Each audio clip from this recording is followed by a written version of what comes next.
All right, we'll quickly go straight to our talking points, the declining moral values and the negative impact on the Nigerian youths.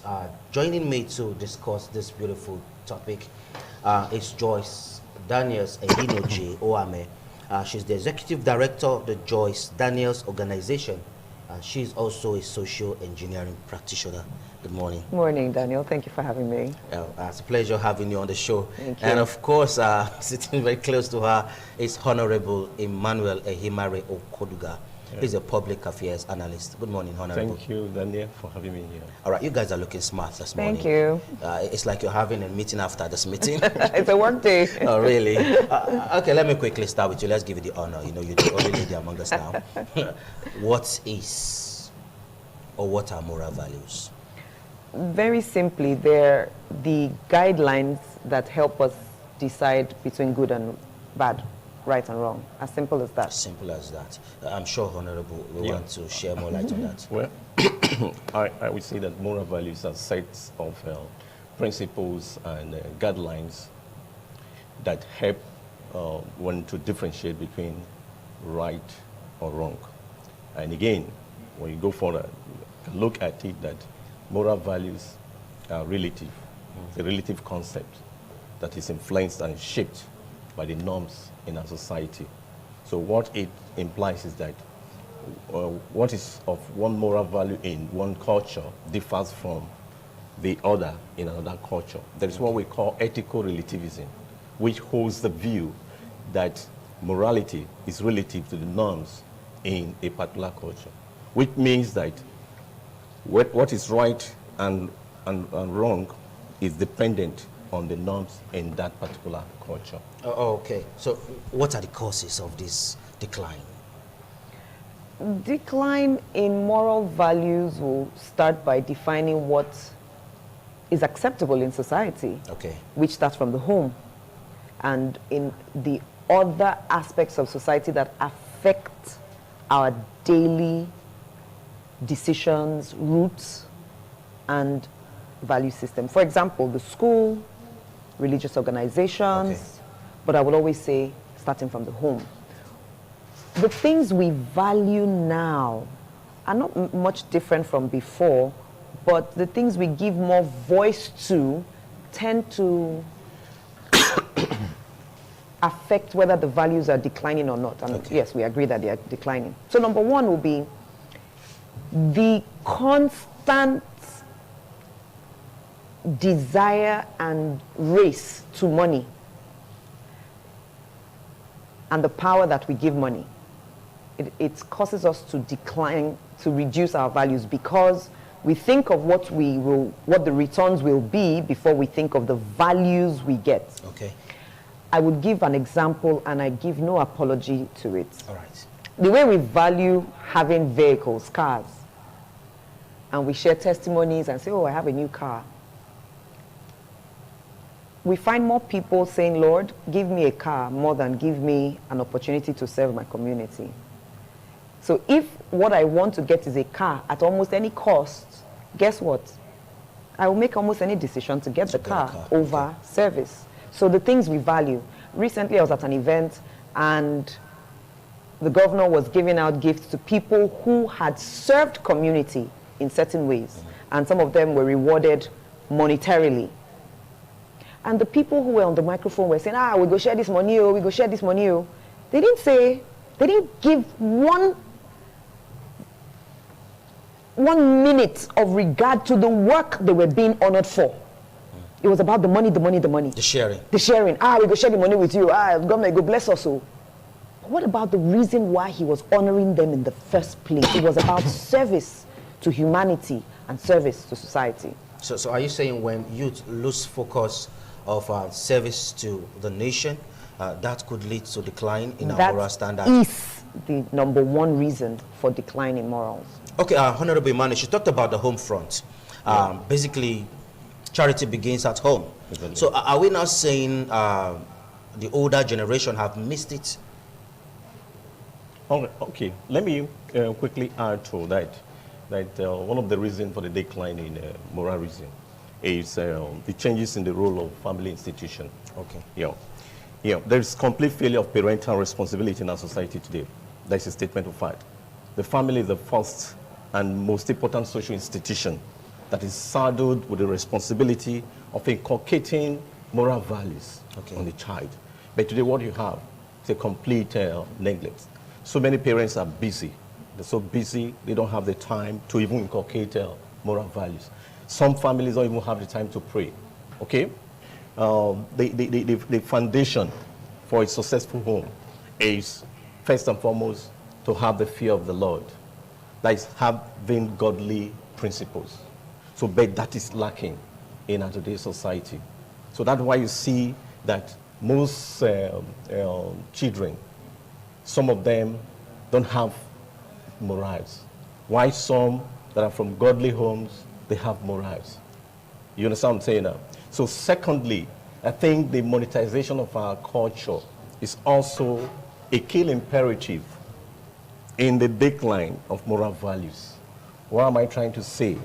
That today, chieftaincy title, in some parts of the country, they give chieftaincy title to the highest bidder. So chieftaincy title are not given to those who actually deserve them. You see a young guy of 20 years old telling you he's a chief without passing through necessary progressive part, or there are certain preconditions that are supposed to be attained before awarding same. So are you saying chieftaincy title is out of place for a young man who has I'm achieved not something for his society? Yeah, it's not out of place, but I think in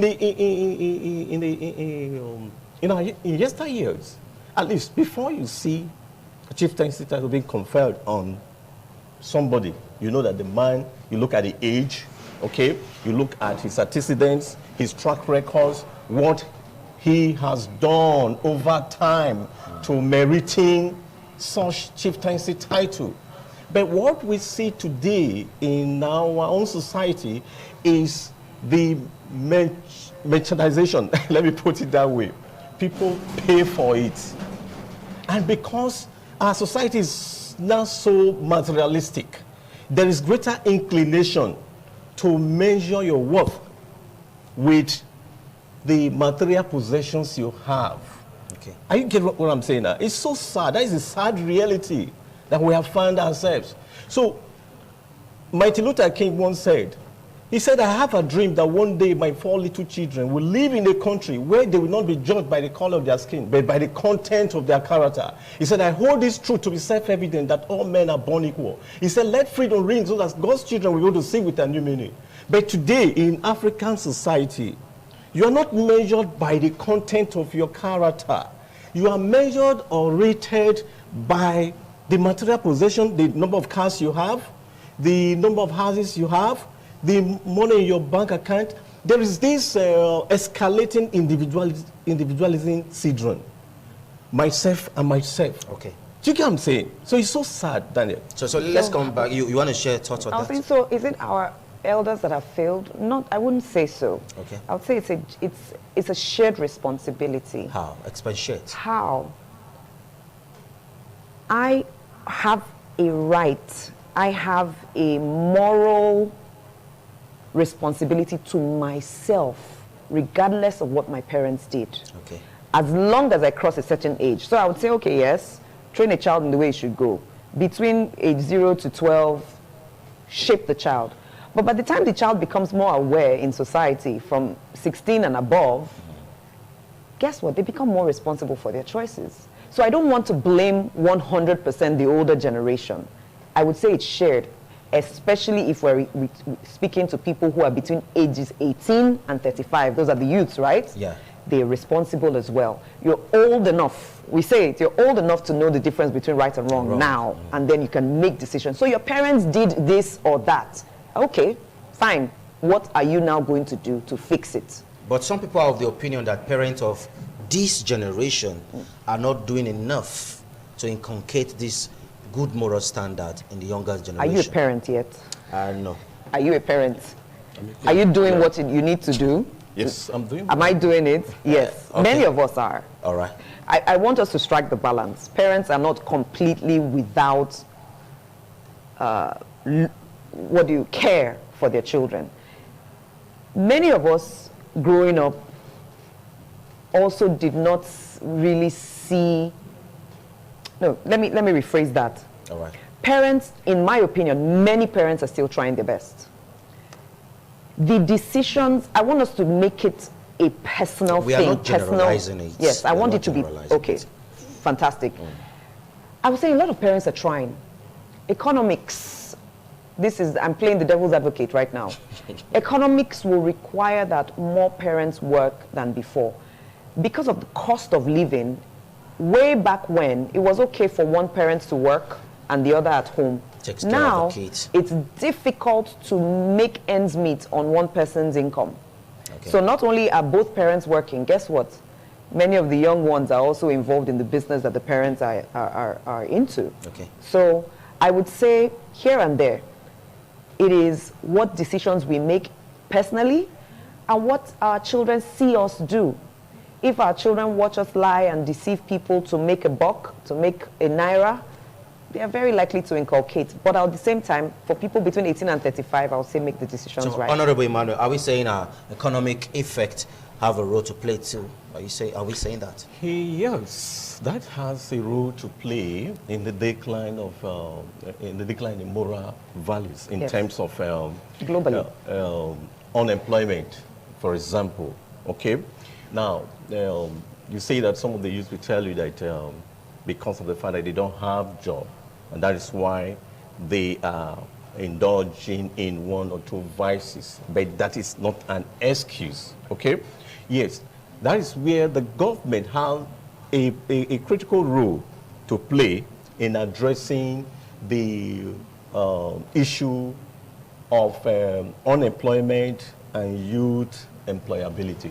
You get what I'm saying? Okay. So that is for that. So economics has a role to play, has a great role to play. So as well. what are the importance of good moral standard, Honorable Joyce? They help us make good decisions. Okay. If your moral compass is high, if you value respect, you value hard work, you value truth, you value justice, you value fairness, you value doing to others as you want them to do to you, you tend to make better choices. So we need to continuously speak to these things, you and I, all of us, to saying respect for each other, for men, women, and even the people who are younger, listening, deferring to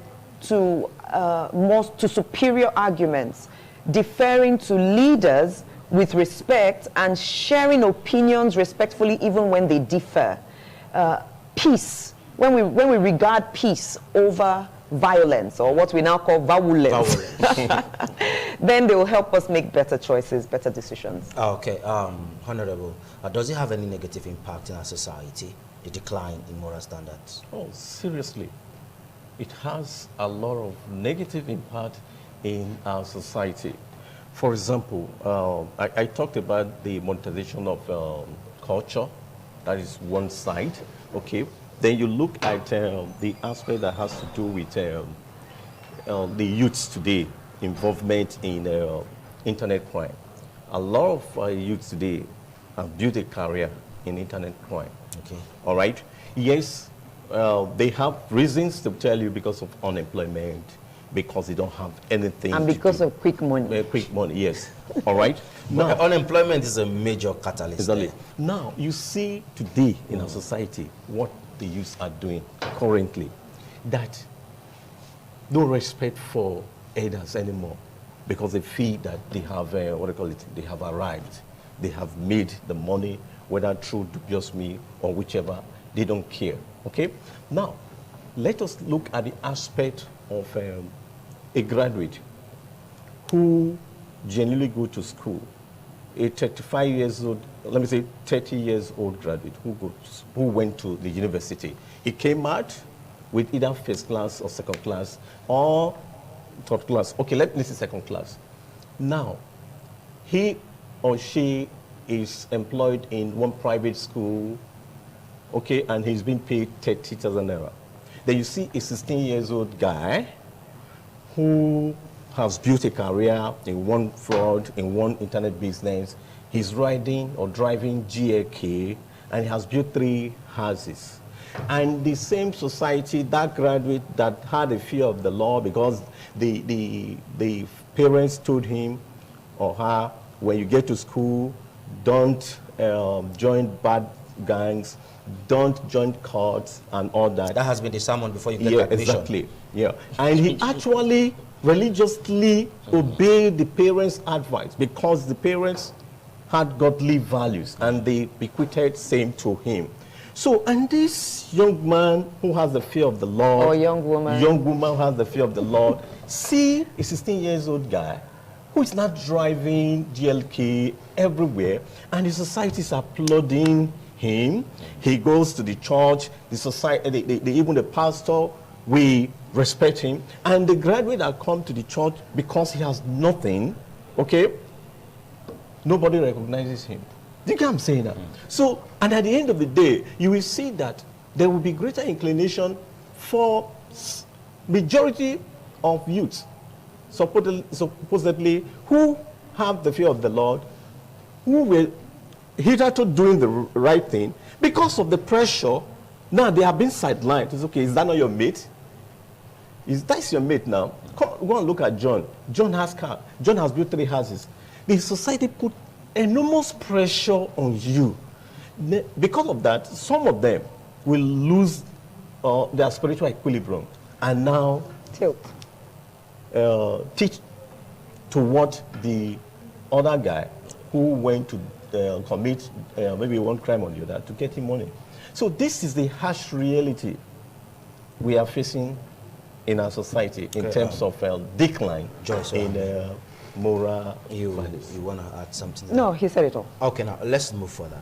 Do you think some of these elders who support crime in court, because to an extent, when you have a young guy who is making illegal money and you are fully aware and you still kind of support that young lad, do you think it's their own fault too? Yes. Owing to the fact that the economy is harsh. Yes, because it's still about personal responsibility. In the harsh economy, you still have people who will not applaud what is wrong. So it's a decision. They have decided to applaud what is wrong and blame whatever, including the economy. We have parents who take their children. Some of these, according to Honorable Emmanuel, are people who build business around this internet robbery. Yes. We have parents who practically take their children there. So what will happen to them? That's where the government needs a very efficient law enforcement system and justice system, so that we can truly hold responsible people who are breaking the law, because they are breaking the law.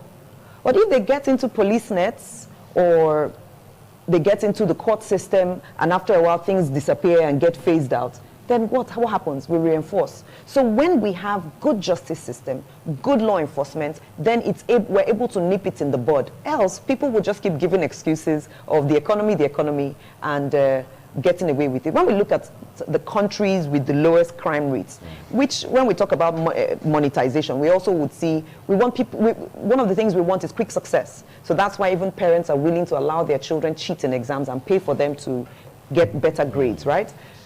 When we see societies, countries with lower crime rates, one of the things is the institutions of justice and law enforcement are almost without fault. They are upheld. That way, society is held in check. Because when we think that, some countries are just morally better, take away the law, take away the justice, and give them a little time, you'll see how everything will decline. Same way. Okay. So we need better justice and better law enforcement. Okay, talking about better, you want to add something? I just want to add to that. Okay. Yes, that the government has a critical role to play in providing effective leadership in our society.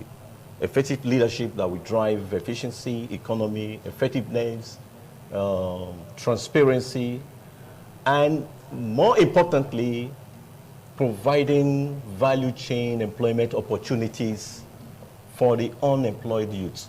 And they can leverage the agricultural value chain. You get what I'm saying now? Yeah. So that is when.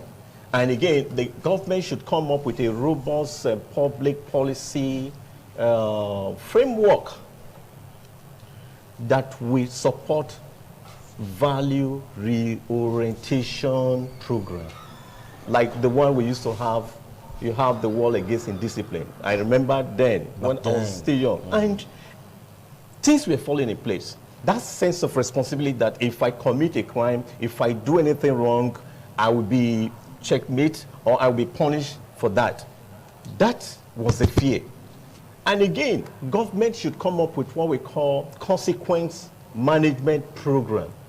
There is what we call the economic deterrent theory, which holds the view that when the consequence of committing a crime is higher than the benefits to be derived, such individual will be deterred from committing such crime. I recall in Singapore, the Lee Kuan Yew of the blessed memory. In fact, these were some of the program he implemented, he initiated and implemented in Singapore. And today, when you get to Singapore, it's a different ball game entirely. If you're entering Singapore, if you get to the airport, you will see where it is written. If you do this, this is the consequence. If you do this, this is the consequence. So there's no consequence. It is enforced. So nobody is punishing. You are not punished for wrongdoing. So if I commit a crime, if I indulge in internet crime, and I know that at the end of the day, I will be caught, then I'll be deterred. But today, yes, some may say, yes, we have EFCC. What are they doing? For me, I would say the EFCC needs to be strengthened. We need to build strong institution. Very, very key. Strong institution that will be independent. Okay? Just like what you see in civilized crime. All right? So I think when all these are put in place, I think we can have a better society.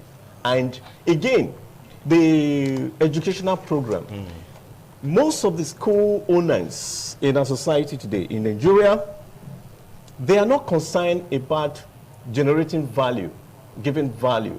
What they are concerned is maximization of profit at the expense of parents to monetary values.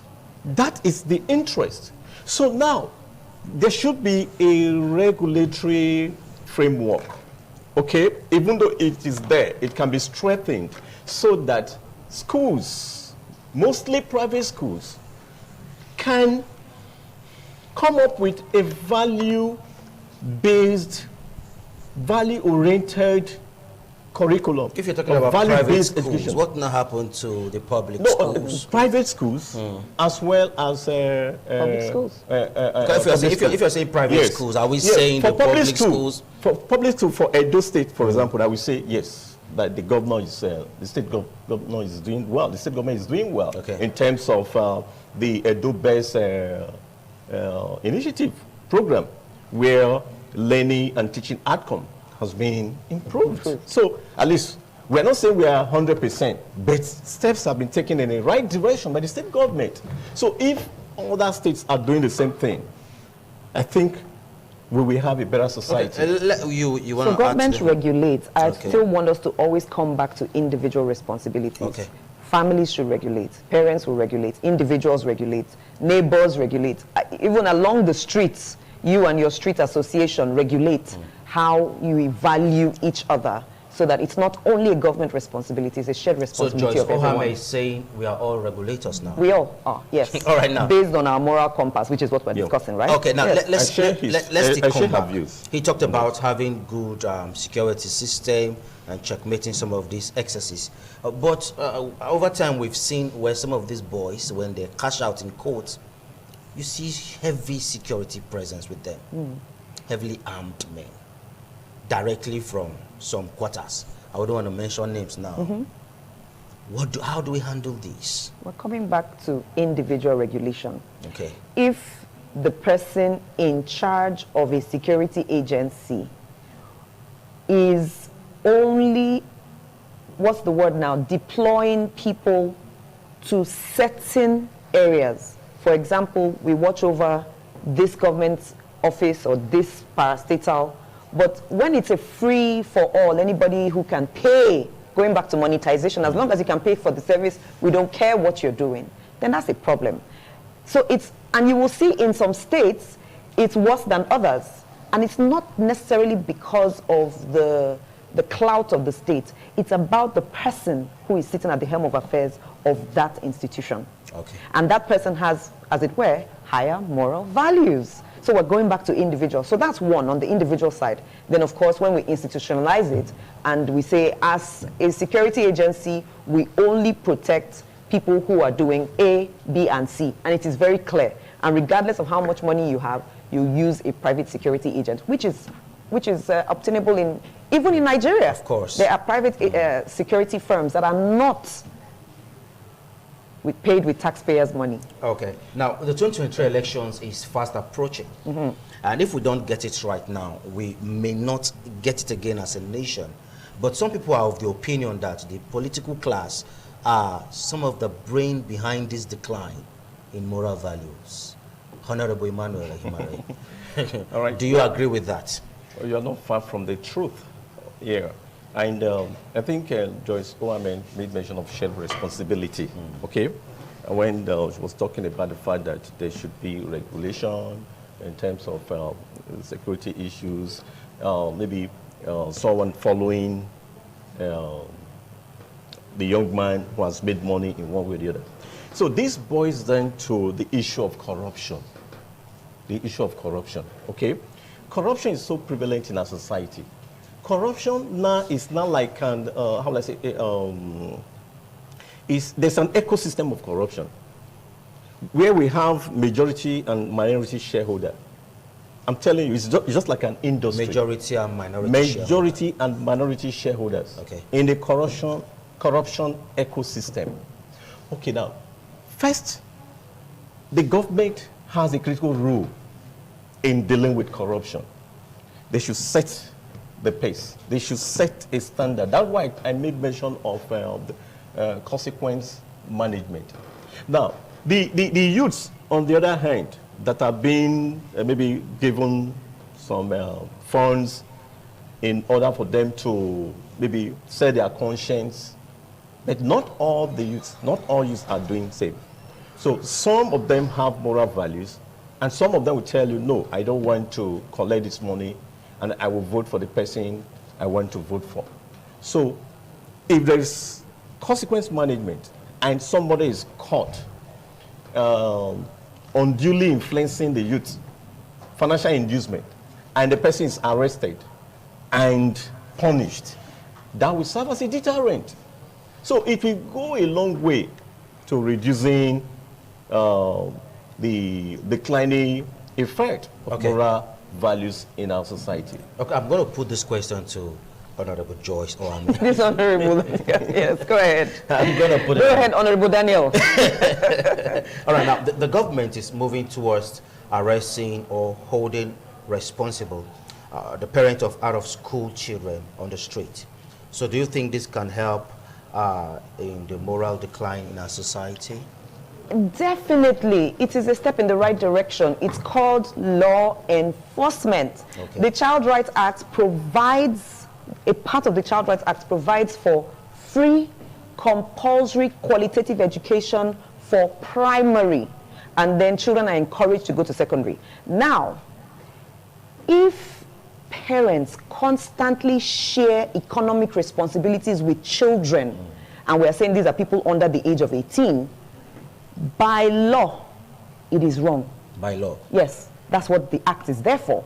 And we also have the Young Persons Act, saying that children, people under 18, are not, by law, responsible for economics within a family. But the parents are responsible for providing security, care, and education. It is written there, free and compulsory. So if the government is saying we're going to hold culpable parents who are sharing economic responsibilities with their children to say because the economy is so bad, they should go and work and serve, then they are breaking the law. What we can do to help mitigate is the constant awareness. I lived in Akwa Ibom State when this was enforced many years ago in the time of Godswill Akpabio. Eunice Thomas at that time was the Honorable Commissioner for Education. The constant thing was awareness. In fact, there was now a tagline, and I paraphrase, no ekaite, no okon. Go to school, no more ekaite, no more okon. It became such a tune on the streets that even the children were saying to their parents, I'm not ekaite, I'm not okon, I must go to school. So we need that. We need that orientation that would help parents see the benefits, not just seeing the government as coming with a hammer. Okay. So that you see, then it was all about our children are housemaids all over the nation because we are not sending them to school. So for us now, it should be no more Sato, yes, no more Saze. No more Sa. Because Osa is always, will end up as a vulcanizer tomorrow. Do we want our children to end up as, not to say that the business of being a vulcanizer is bad, because we want to give credence to service and dignity in labor, okay, but to say we want more. So let Osa go to school. Let Ehi go to school. Okay, the social media is, for some people, is one of the reasons why we have this serious decline. Well, for some people, the social media has been a blessing, but to some, it has caused some pain. Honorable Emmanuel, what's your thought on that? Yeah, I would like to say that information and communication technology has become a critical enabler for business in our today's society. You can't take that from it. Of a truth, technology is revolutionizing the way things are done currently. Social media actually has been a blessing and still a blessing in disguise.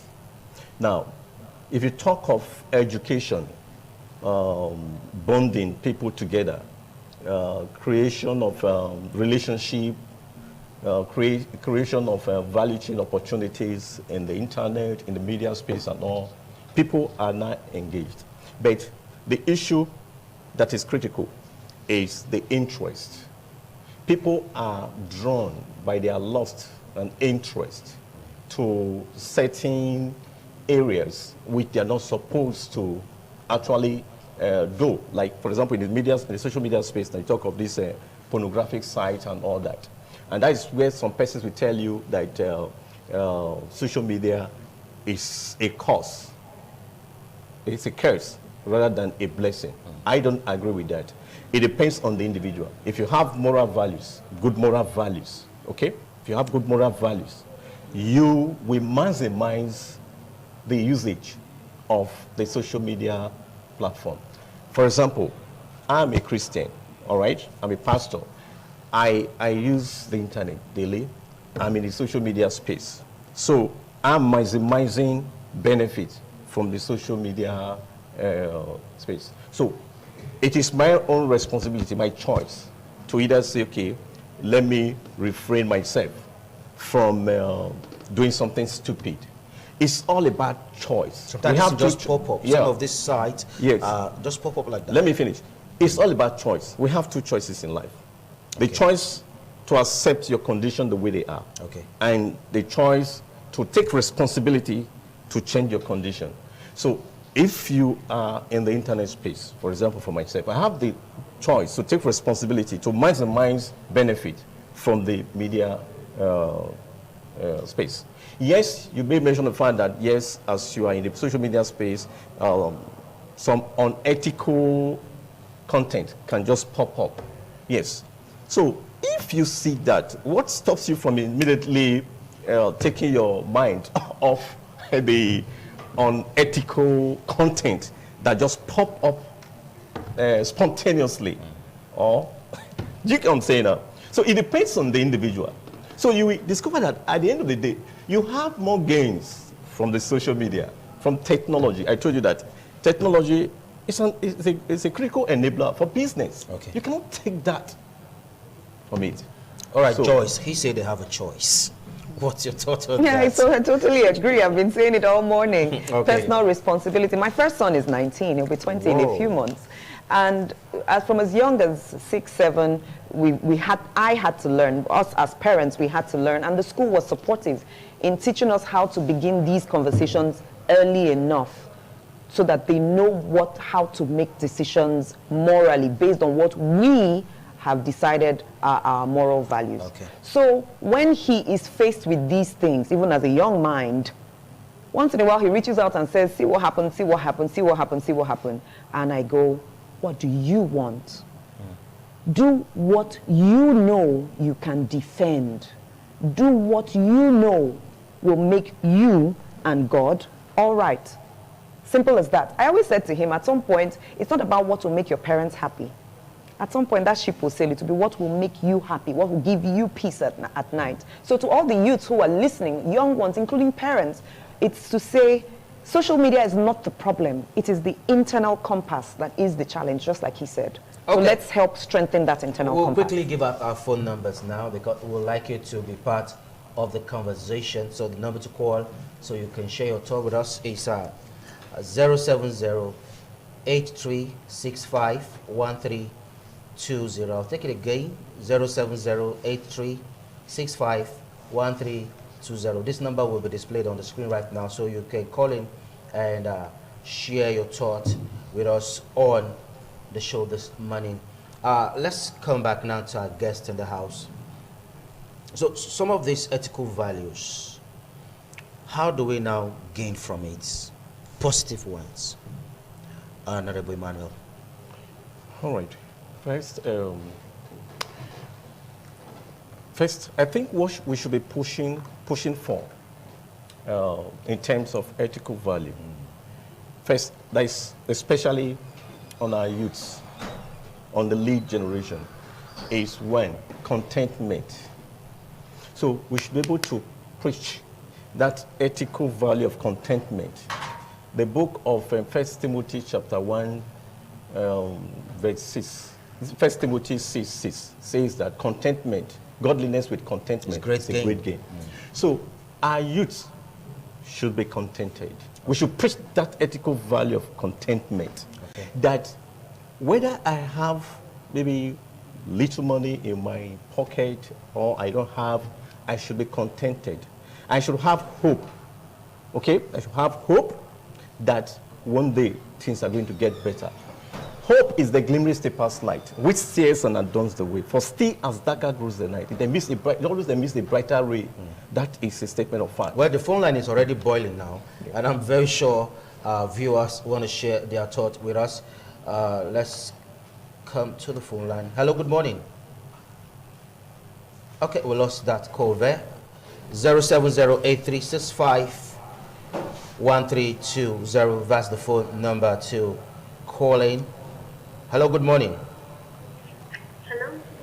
Yeah, good morning. Tell us your name and where you're calling from. Faith. All right, Faith, go ahead and talk to us.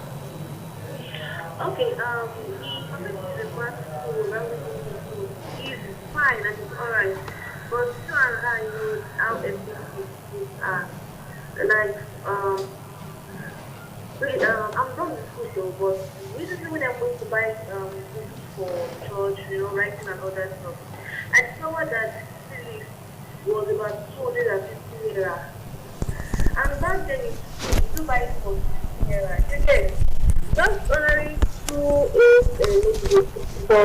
KG for children is now 150. So parents who are trying to survive, who are struggling, how will they afford this kind of thing? All right, thank you so much. She's throwing this question to us now. She said things are quite expensive now. You got the question? All right, so how do you now respond to her? What is not good will never lead to what is good. Okay. If it's not good, it's not good. Okay. Since we were children, we have heard that the economy was bad. Or did you ever hear that the economy was good? Did you? We've always heard that the economy has been bad. That will not stop us from trying to do what is right. Things are expensive. So government, civil society, individuals are all trying to improve help, to send in more help and aid to help parents. Primary education is free. There will be those things to purchase here and there. We ask, as long as it's legal and moral, we ask, we beg, we borrow, we don't steal, but we make sure the children go in.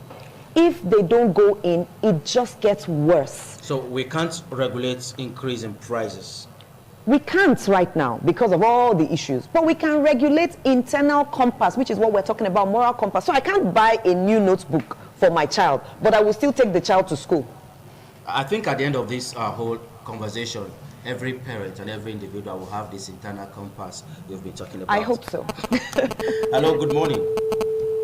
Okay, we lost that one there. Okay. I need to be very clear on this Oh, to please. some parents who are listening and say, okay, I can't afford the notebooks. I can't buy the notebooks, so I'll keep the child at home. I would say, even if you can't afford the notebook, send the child to school. It's better they're in the environment of education than out. And, you know, faith without works is dead. If you have faith that God will indeed provide, show by showing up in the school. Keep going, and then help will come. Help does come. Things are tough. Like he said, we'll keep having hope. But the excuse or the action to take will never be to keep the children at home because we can't afford to buy new uniforms or books. It's tough. Okay. Hello, caller. Good morning. Hello. Good morning. Yeah, tell us your name and where you're calling from. This is from Benin. You have to turn down the audio volume. Turn down your audio volume on your television. Things are very expensive. Do you know that we are living in an economy that we cannot control? Because 98% of our youth are foreign and imported goods. So until even to control our economy, until we start producing locally, this cannot be get cheaper. Because right from my session, I'm not a beginner. We have been telling that the things are not good, That's as we are doing because we decide to leave what is supposed to do and believe in people's product until we value ourselves and begin to do things for ourselves. Nigeria can get better. Okay, Thank you. let's come to Honorable Emmanuel. You heard what he said. Yeah. I think first, the issue of regulation is a key factor. It's a key imperative. Regulation of schools. Yes, I quite sympathize with the first caller that said that because of the fact that Things are expensive. things are expensive, but that is not an excuse anyway. Yeah. First and foremost, regulation. That who regulates public and private schools? I give you a scenario. Today, you have a child in year 1, primary 1, in a particular school, and so the child is moving to the next class, okay? And the child that is in year 2, let's say year 2, the child is coming to year 2, because you still have the same books, everything from that particular school. And the school authority will tell you, no, you need to buy afresh. You need to buy new sets of books. Whereas you have the one you bought for your first child, who is now going to. And they are probably the same school. The same school. And Do you the authority understand? is saying Yeah. the other child can't use the textbook. It's prevalent. I'm telling you. So that is where regulation comes to play. And the school will tell you Yeah. that they need to make money. They're in business, so But they need to sell. It's back to economics, right? Yes. It's a moral I think compass. there should be regulation Yeah. from the So government. we are coming back now to agree that there's decline too in our economic standard.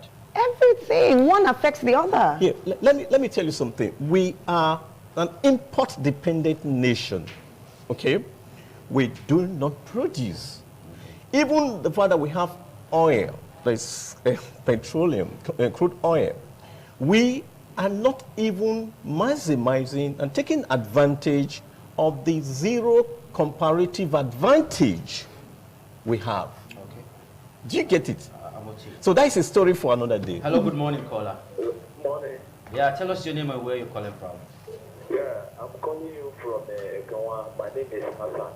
Hassan. Hassan, morning. Yeah, I really want that lady to still repeat that act you talk about the children who are not in school, the law, responsibility agency, as responsible. Please, I want to hear about it again. Kadrashi talked about your cone and a kite. I think he likes that part. Okay, you want to quickly respond to that? The Child Rights Act 2003. If you have Google on your phone, Hassan, just Google Child Rights Act and you will see it even on Wikipedia, right? And it shows us what the provisions of the act are.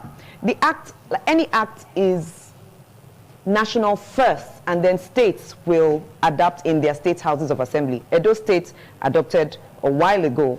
One of the things that the act, one of the contents is what I'm trying to read out from here. One of the sections in the act just provides that parents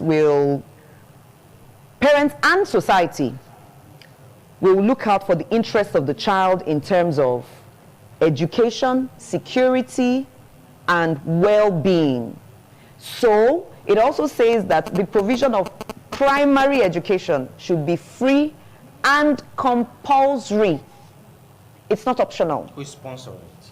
The government. It's free, Okay. provided by the government, and compulsory. And the parents have their own role to play. So the parents have the role to play to align.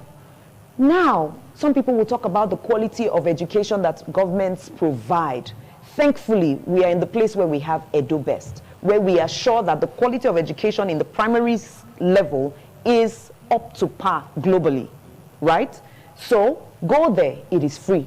It is compulsory, meaning if you don't bring your children, we will arrest you. Okay. So you're looking at me now. No, I'm looking at Hassan. Hassan, where are you? Hassan, I hope this one is for you. Hello, caller. Good morning. Welcome to the show. Can you hear us? Okay, I'm going to let you go because you're not really saying anything. So how do we now improve our moral standard? Honorable Emmanuel? How do we improve? Like I said earlier, I think the first point of call is for the government to institutionalize a culture of good governance. First, let's get leadership right, okay? If you get leadership right, everything will fall in place. A culture of transparency, a culture of accountability, a culture of efficiency. And again, the government should, as a matter of fact, create a culture of consequence management. Punish wrongdoings. Let people who are caught in the act of wrongdoing be punished.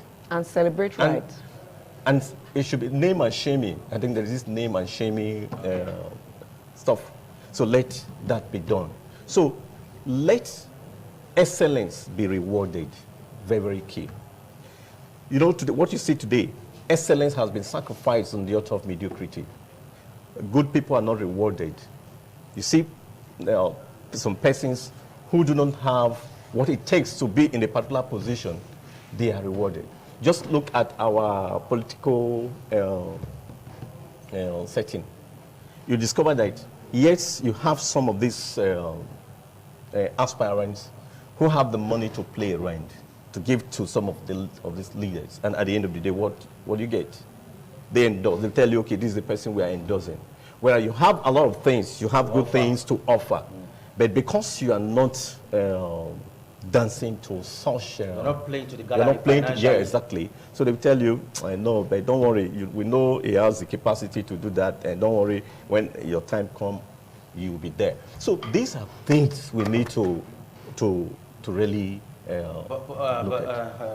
Joyce Daniels, we have people in power, people in government who embezzle money in billions. And at the end of the day, they are not being prosecuted. Don't you think this will be sending a wrong signal to the younger generation? There was a time we had the Accountant General made away with over 80 billion or so. So many others. We had a one-time governor of Jos Plateau State. He was released from prison and we learned he's a senatorial candidate currently.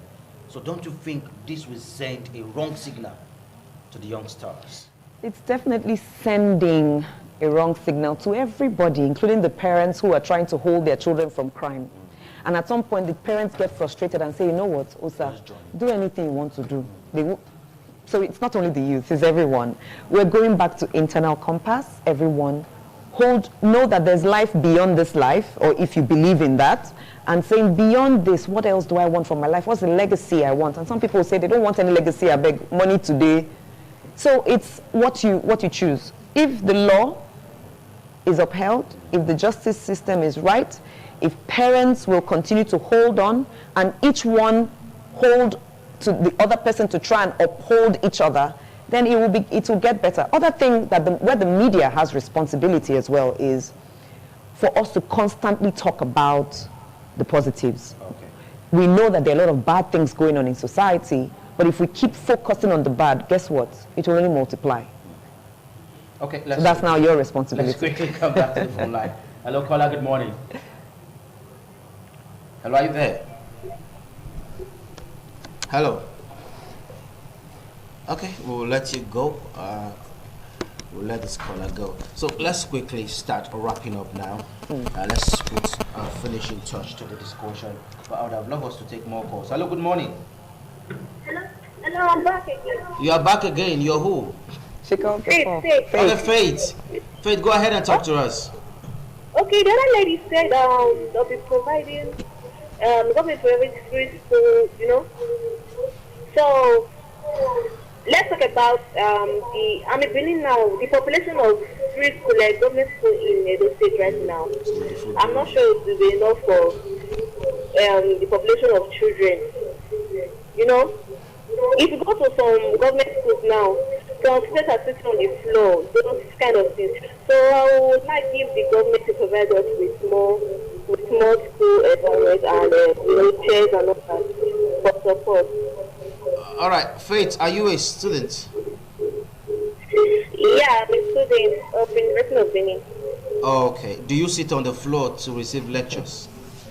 Yeah, No, she then doesn't. in government school, she's not on the floor. Probably she have siblings. So she's throwing this to you. We have huge population in Edo State. Yes. This food may not go round. Food. That's what she said. Food. Forward. No, I don't think she said food. I was Okay. saying the free education. Education. Faith, everything is work in progress. Government is working. Individuals are working.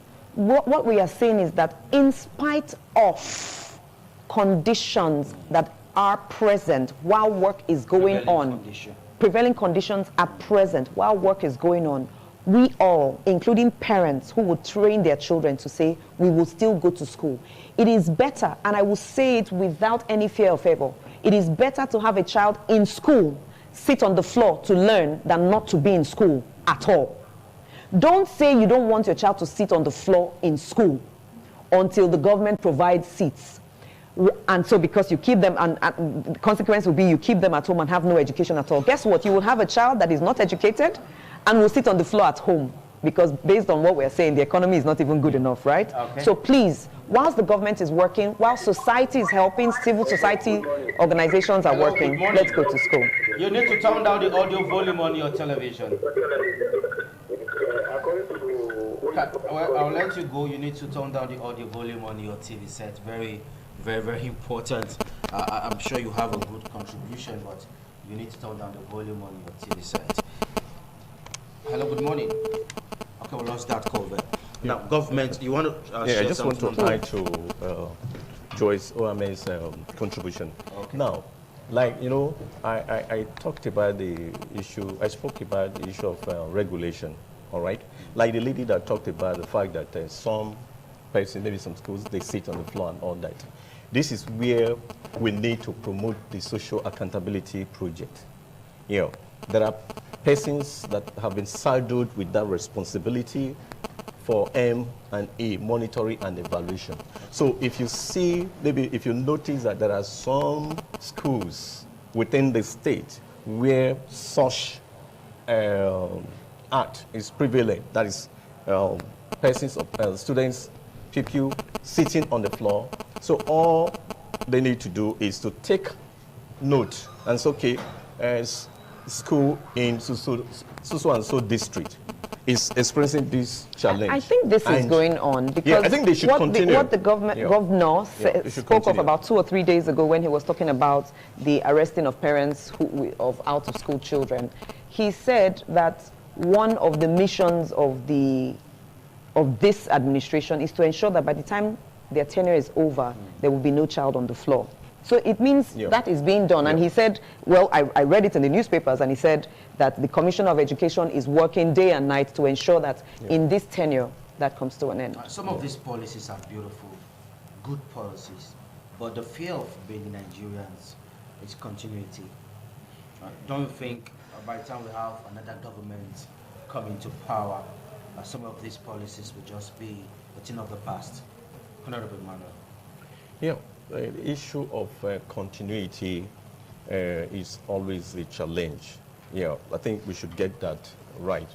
The fact that, yes, you have the present government doing wonderfully well, like what the state government is doing, and now your aspiration and hope is that the next government that will come should continue from where the present government has stopped.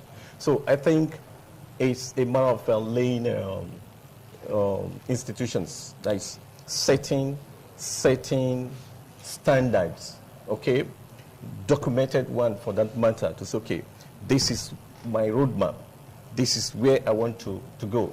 If it can be 30 years roadmap for the future, and any government that comes to say, okay, oh, what has this government done? Okay, let me take it from here. I know it's pretty difficult, but I know we will get there. Okay, we'll yeah, on the issue of continuity in terms of let's transition. come back now to Joyce Daniels. I wanted to say Honorable. Yes, Honorable Daniel. so let's begin to tie it here. Yeah. What is the role of the government? How do they not come in? Government is a regulator. Government regulates, government provides enabling environments, government provides public good, education, power, defense, what each person shouldn't be. So government should provide enabling environment and regulate so that individuals can meet their own needs, including in areas of education and more. Government, just like he said, I'll repeat, repetition is the law of deep and lasting impression, right?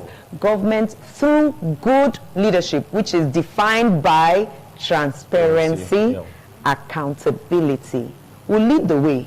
But I would not leave it only on the shoulders of government. Whilst the government is working in place of transparency, accountability, parents, families, religious organizations, I would say that more people get moral compass from the church system more than from the government. Okay. So religious organizations should continue to hammer on and live through. In fact, I dare say, maybe we should stop allowing testimonies of, oh, I just got a new car, because that's part of the challenge. Somebody now wants to share testimony tomorrow of I got a new car or I bought a new. It should now be only testimonies of what you've been able to give back to your society. If we all do that in our religious organizations for the next 1 year, do you know things will change? Okay. Because people will want to now do good in society. Okay. Don't you think you'll be depriving them of their joy? They can share within themselves, just not up here. All right, you are certainly going to be our last caller. Hello, good morning. Please turn down the audio volume on your television. Are you there? Well, I'll let you go. Kind of have a serious discussion here. Final word from you, Honorable Emmanuel. Yes, I would like to say that the problem and the challenges we have in this nation today is the sum total of what is wrong with you and I. Every one of us. It's a collective responsibility. Yes. Yeah. We are all critical stakeholders in the value chain governance. Okay. So we should note that. So, having said that, so the government, like I said before, should play a critical role in setting up structure, institutionalizing a culture of transparency, accountability, a culture where people